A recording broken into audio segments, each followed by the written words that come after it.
friends outdoors and more. Today I'm going to be talking about the Senko. So your traditional Senko, this could be this little 5-inch worm here.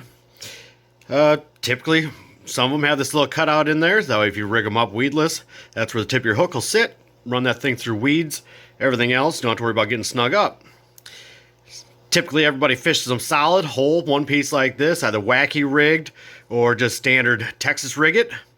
Me, on the other hand, I fish a little differently. So let's take a look. So typically, you have your Senko, one piece. What I like to do, I'll take it, I'll cut it in half. Why?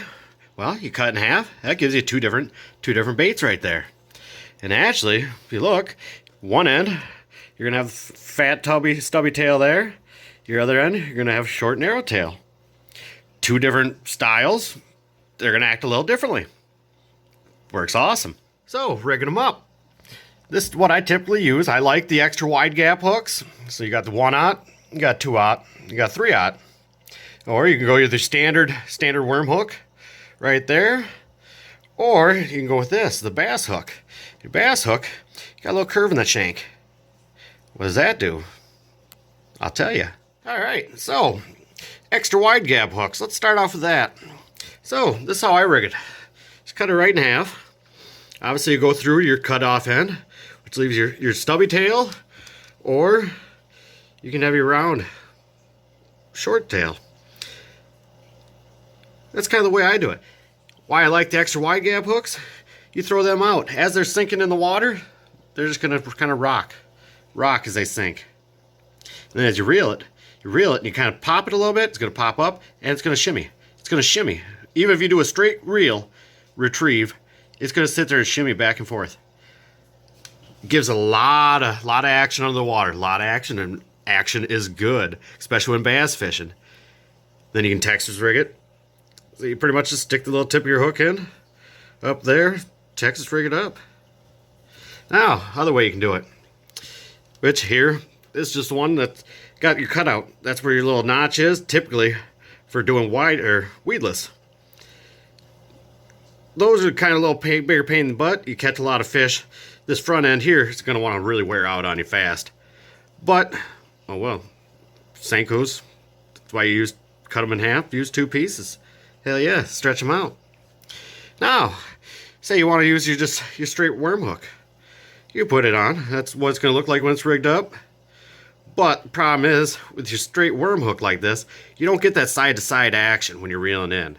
It's just going to be a straight up, straight down as you're popping it, or however you want to retrieve it. If you retrieve it, it's going to come straight in. If you pop it, it's just going to pop up, down. It's alright. Not ideal. I would not recommend rigging a Senko up like this. Wouldn't do it. Now, you got that bass hook. You remember how that bass hook has that little bend in the shank.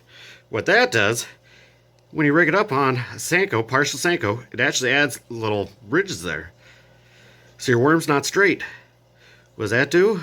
Same thing. As you cast that out, now instead of using an extra wide gap hook to get that shimmy in the water, now this is going to add that shimmy. It's not going to be as much as an extra wide gap hook, but you're still going to get a little bit of shimmy there.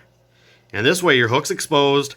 If you get anything that bites on the ass end of your lure, you're going to have a lot better chance of hookup. Now, when you're fishing all these, you can either fish them straight, just straight, unweighted. Works fine. Depends on the wind though. If you're fishing high wind or deeper water, I'd highly recommend bullet weights. Bullet weights are awesome. Throw those on. It actually helps you when you're casting the weed. So if you Texas rig it, so you just sink the tip of the hook right in the side of the worm there. That way as you come across, you don't catch that hook.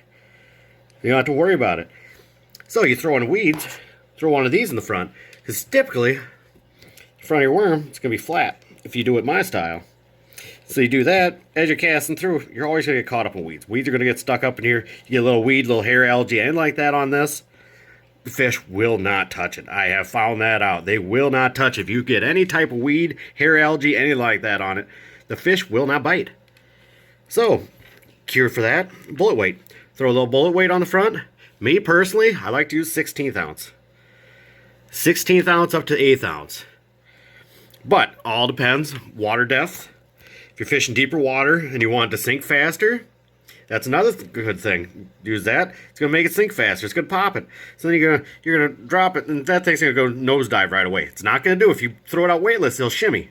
You throw it out weighted, it's gonna nosedive.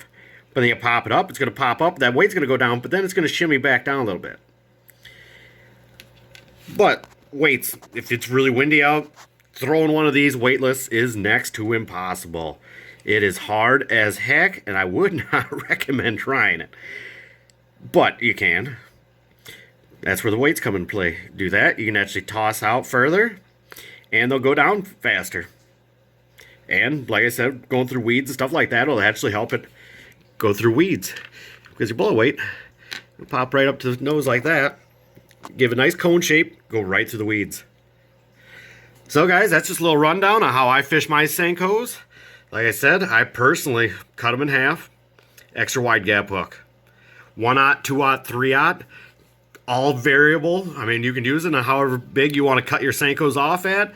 I cut mine straight in half, but you can always cut them in, third, cut a third of it off, use 2/3 of it, however you want to do it. So that's kind of my little rundown on Senkos and how I fish them. Thanks for watching. Have a good one. Little slogger. Fucking beautiful. He wants to bite the shit out of me, obviously. No fucking teeth on him. He wants to fuck you, dick. Little guy, he's got some fucking power to him. Look at them fucking chompers on him. Jesus Christ. Yeah, I wouldn't recommend getting bit by that. Number 18, baby! Ooh, look at that fucking monster! Oh, fucking shit, I'm out here fucking bass fishing. Jesus fucking Christ, look at this shit. Look at these fucking bluegill. Look at that motherfucker. That's the second one I've caught of a fucking partial Senko. What the fuck? Yet another fantastic little fucking catch here. Off a little fucking Senko worm. Yeah. Num num num num. Ha ha ha ha. Fuck yes. That was cool as shit. Ooh yeah. Let's let this motherfucker go.